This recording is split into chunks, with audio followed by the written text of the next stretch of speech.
Man this is fun to use. ఇది actually ఇంతే ఉంటుంది. This is a very small iPad. Hello, I'm DSSR Anirudh. ప్రస్తుతం senior అనలిస్ట్గా పనిచేస్తున్నాను ఒక బిగ్ ఇన్వెస్ట్మెంట్ బ్యాంకింగ్ ఫర్మ్లో. This is my channel where I'm trying to get 1% better every day. So ఈరోజు let's try to understand, మీరు అతి చిన్న ఐప్యాడ్ తీసుకోవాలా వద్దా?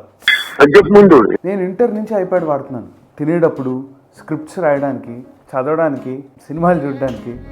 నేను ఆల్మోస్ట్ 12 ఏళ్ళుగా ఐప్యాడ్ వాడుతున్నాను. కాకపోతే అది పెద్ద ఐప్యాడ్. అంతా బాగానే ఉంది. ప్రాబ్లం ఏంటంటే నాకు నా ఐప్యాడ్ తీసుకొని అలా కెఫేల్లోకి వెళ్ళి కూర్చొని ఐప్యాడ్ వాడాలని ఆ విజువలే భలే ఉంటుందని అనిపిస్తుంది. కాకపోతే నేను అలా తీసుకెళ్ళడానికి ప్రయత్నించినప్పుడు మా నాన్న ఐప్యాడ్ ఇచ్చేసి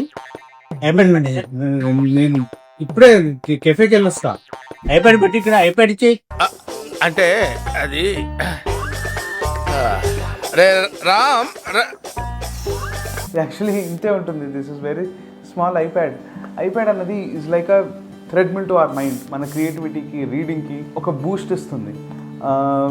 నేను యాక్చువల్లీ ఎప్పటి నుంచో ఐప్యాడ్ వాడినా, ఈ ఐప్యాడ్ వచ్చాక నేను యాక్చువల్లీ బయటికి తీసుకెళ్ళి దీన్ని వాడగలుగుతున్నాను. And man this is fun to use because this such a fun device to use. ఎక్కువ బుక్స్ చదువుతున్నాను అండ్ ఎక్కువ నోట్స్ కూడా తీసుకుంటున్నాను. ఎక్కువ ఎంజాయ్మెంట్ నాకు ఈ ఐప్యాడ్ వాడుతుంటేనే వస్తుంది. So if you are somebody who want to take this around, బయటకు వెళ్ళేటప్పుడు కూడా హ్యాపీగా తీసుకెళ్ళాలి అనుకుంటే గివ్ దిస్ అ షాట్. మీకు ఖచ్చితంగా నచ్చుతుంది.